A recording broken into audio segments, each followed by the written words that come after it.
السلام علیکم ورحمۃ اللہ وبرکاتہ۔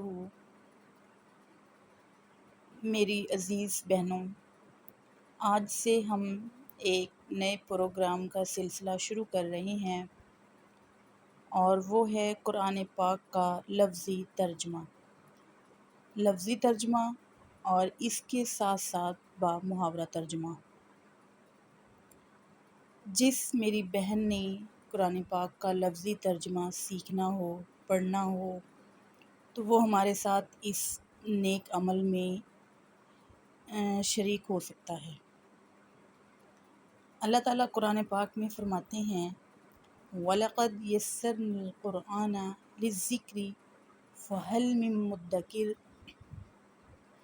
اور یقیناً ہم نے قرآن کو نصیحت کے لیے آسان کر دیا ہے۔ قرآن مجید کو سمجھنے کی یہ ایک چھوٹی سی کوشش ہے۔ اللہ پاک ہم سب کے لیے آسانیاں فرمائے، آمین۔